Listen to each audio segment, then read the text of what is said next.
Hello everyone, I'm Dr. Karishma Chawla. I'm an orthopedic physiotherapist and a certified cognitive behavioral therapist. So as we all know that in the current scenario, it is such that we all are dealing with stress.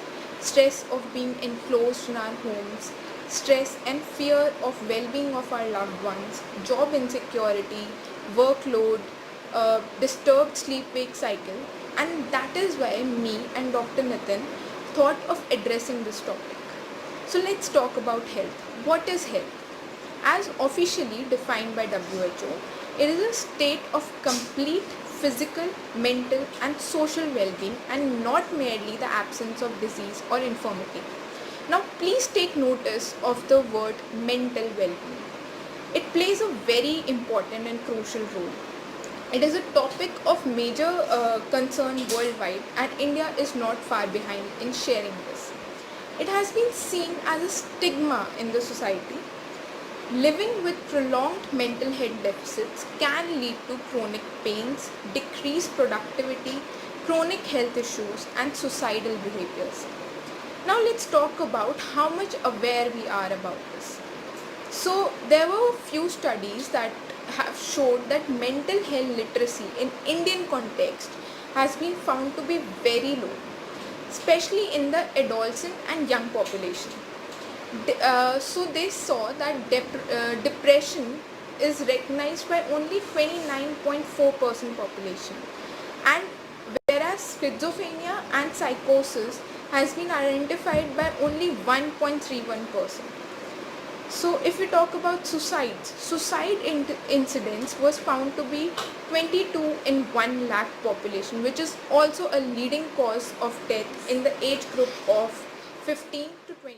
Also, there lies a huge gap between the prevalence of mental illness and the treatment or the treated proportion. So it has been seen that 75 to 85% of population is left untreated. A report by WHO also revealed that 7.5% of Indian population suffers from some kind of mental disease. Just think of a disease like corona, which has a mortality rate of only 5%, and in some studies it has been seen that it has a mortality rate of only 3.5%. So for a disease with such low mortality rate, we are so aware and responsive. So why not for mental health? So now let's talk about the mental health disorders. Okay, so what is mental health disorder? Mental health disorders are a wide range of conditions that affect mood, thinking, and behavior. There are many types of mental health disorders, but in this discussion we will talk about the most common ones, that are depression, anxiety, and psychotic pain. So what is depression? Depression is characterized by persistently depressed mood or loss of interest in activities, causing significant impairment in daily life. The signs and symptoms of depression most commonly seen are in terms of mood, that is anxiety, apathy, or general discontent, or there is a guilt-like feeling, there is a feeling of hopelessness and loss of interest. In the behavior, the person might show agitation or irritation, or maybe crying a lot, or he might socially isolate himself. Then in the sleep, you will find that there is a disturbed sleep-wake cycle, and there's a disturbed sleep-wake cycle with excessive sleeping or very less sleeping, or the episodes of sleep awakening, that is waking up in the middle of the night, that could also happen. So in cognition, in cognition there will be lack of concentration, slowness of activity, or there can be suicidal thoughts. Then there are changes in the weight also. There can be weight gain or weight loss. I know a lot of people will be thinking that these are the symptoms that we usually experience in our lives, and at least once we have experienced such kind of symptoms. So are we all depressed? No. So for this we have certain diagnostic criteria. According to DSM-5 criteria, it is only labeled as depression only when a person is having 5 out of 9 characteristic features of depression, and also these symptoms are present for more than 2 weeks, and it is characterized as persistent depression only when these symptoms are present for more than 1 year. And it is also known that if these symptoms are not corrected on time, they can go on for weeks and months, for several months also. So we have also certain diagnostic questionnaires and certain inventories which help us in diagnosing depression, like depression and anxiety stress scale, like Beck's depression inventory, like geriatric depression scale, like we have self-stigma questionnaires. So these are certain questionnaires which helps in diagnosing depression. So the next comes anxiety disorders. Mental anxiety disorders are characterized by feelings of worry, anxiety and stress, and these symptoms are very strong. They are more than that. Basically, they are strong enough to influence with a person's daily activities. So it is basically out of proportion to the impact of the event, and the person is unable to set that particular event which has caused anxiety aside. He'll be thinking about it again and again and will not be able to stop thinking about it. What in the behavioral sense, there will be hypervigilance, that is that person will be hyper attentive to such events, and irritable and restless. In cognition, he will have less concentration, there will be racing thoughts, number of thoughts will be there will be unwanted thoughts. In the whole body, that person might feel fatigued, or excessive sweating will be there. There can be too much fear of situations, feeling of like a doom, that there is nothing else that can be done, things are over for that person, there nothing can be done, it is over, such kind of feeling. There will be insomnia, there can be nausea and palpitation. Palpitation is the feeling of racing heart, that is palpitation. We have different types of anxiety disorders, such as panic disorder, we have social anxiety disorders, we have generalized anxiety disorder. So for panic disorder, they are terrors that strike at random for a person, and that person may also experience sweat, chest pain, palpitations, racing heart, or numbness like sensation. Then we have social anxiety. Social anxiety is anxiety of being in social situations, of dealing with people. So in such cases, that person might feel the other person is going to judge that person. So that is why that person is experiencing social anxiety disorder. So we have specific phobias. Specific phobias are phobias to a specific event or specific thing, like some people are afraid of dark, some people are afraid of height, some people are afraid of water. So these are specific phobias. Then we have generalized anxiety disorders. Generalized anxiety disorders are disorders which has kind of excessive unrealistic worry the person might be having, and tension which has no or little or no reason at all. So again, we have certain diagnostic criteria for anxiety as well. So it is termed as anxiety only when the symptoms are present for more than 6 months and for a number of events. And it is also important to note that the disturbance is not attributable to any physiological effect of some kind of substance abuse like drinking or cigarette or tobacco. something like that, or any other medication. These should not be effect of some medication, these medications. So it is important to always take medical history of the patient first.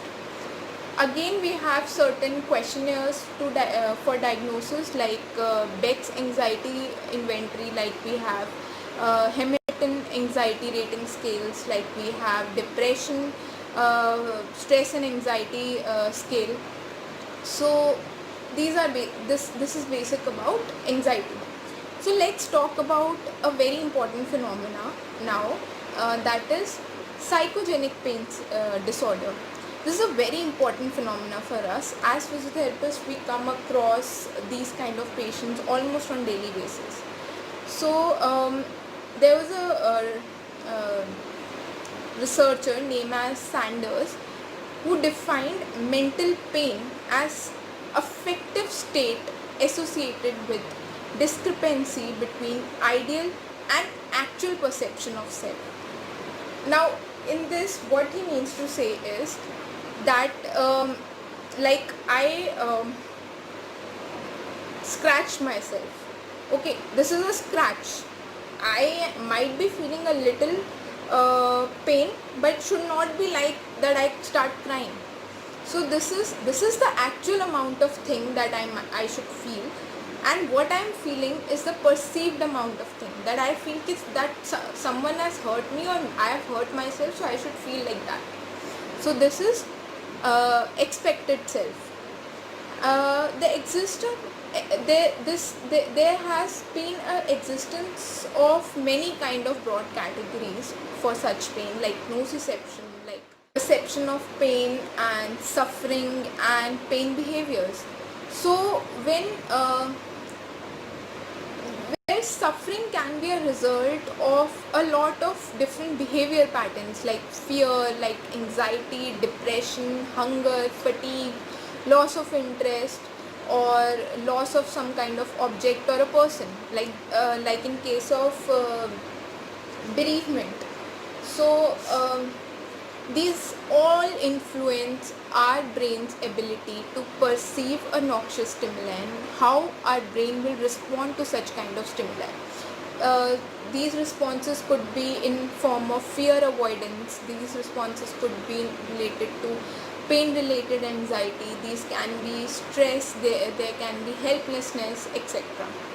So we'll first talk about fear avoidance.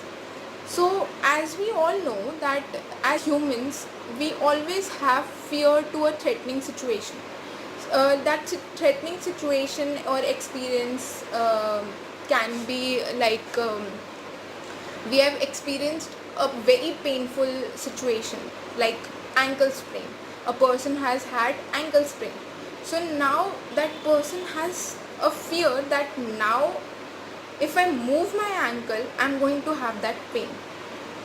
So what will he do? That he will not allow anyone to move his ankle, and he will not move it himself also. So that is fear avoidance. So it is expressed as a process of avoidance of that painful activity expressed by protective behavior. It is also known as kinesiophobia.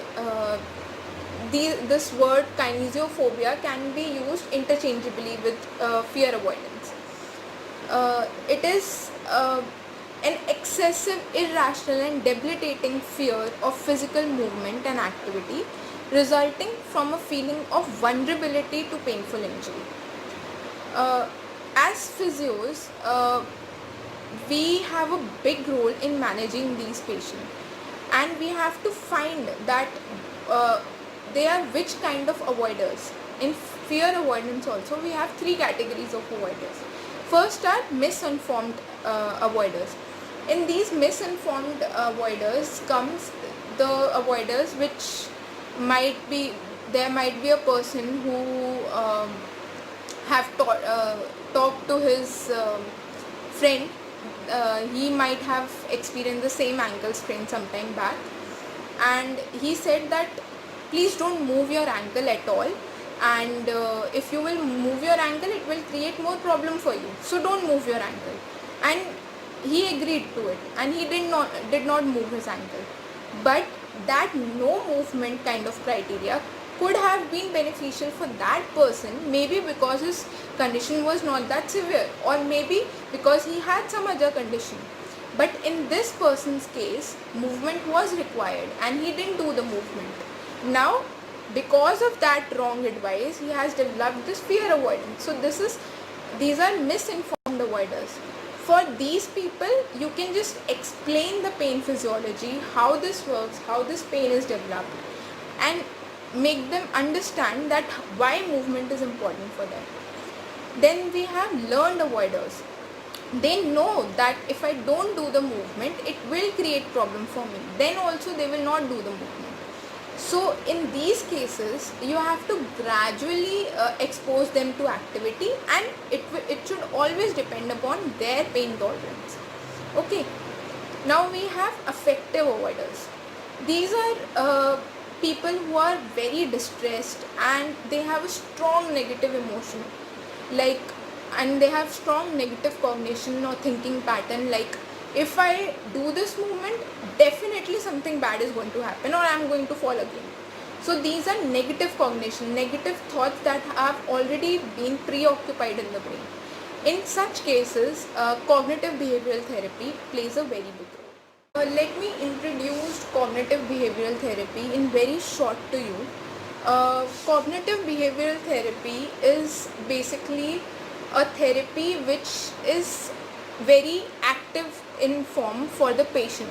The patient is actually going to do the whole therapy himself, and the therapist is passive in only assisting the person to analyze the false behaviors or the negative emotion that that person might have, and how that negative emotion, the therapist will guide to that person how that negative emotions can come down and the positive emotions can take place of those negative emotions. So as you can see, in cognitive behavioral therapy, we have two parts, cognition and behavior. In the cognition, the therapist will guide in changing the thinking pattern, and in the behavior, the therapist will basically relax the person and desensitize that person to those stimulating events. So this is how it basically goes upon. The only negative or the adverse effect is that for a very short time, when the person is made to think about the negative behaviors that he was having earlier or he is still having, that person that could lead to increase in the symptoms for a very short duration, but that is handled with time. So that is cognitive behavioral therapy. So let's talk about the physiology behind the psychogenic pain. So as we know that there is a stimulation which will increase the muscle reactivity to that stimulation. It will increase the attention of that patient to that stimulating event, which will eventually result in decreasing the participation of that patient in different events or in movement kind of a situation, like that person might not move like we have seen in fear avoidance. So there will be reduced participation. Then there will be avoidance behavior, like that person will try to avoid such behavior, and it will result into much less, now the pain will be with very less provocation. Psychogenic pain, we have certain self-reported measure for diagnosis, like fear avoidance belief questionnaire, like in case of depression, anxiety, we had questionnaires. Here also we have questionnaires. Then very important sign that as physiotherapists we must know is Waddell sign. So Waddell sign is typically seen in case of lower back patients, but we now use it for other conditions also. So the first feature of Waddell sign is tenderness. There will be superior and widespread tenderness, and in non-anatomic regions there will be like crossing over tenderness. There will be tenderness over the mid back region, then there will be tenderness in the lower back region of one side. and opposite sides. So these are tenderness. Then we have stimulation, that is eliciting pain when pressing down on the head like this, or when we ask the patient to move the upper body and the pelvis together. Ideally, there shouldn't be any pain in such situation. Then distraction. Distraction is the most common way to learn about Waddell sign. That we asked the patient to do SLR. In SLR, he had pain. Now again, after distracting or some other time when he is distracted, we make the person do slump or SLR in some other way, and at that time the person might not have pain. That is what we call distraction. Then we have overreaction.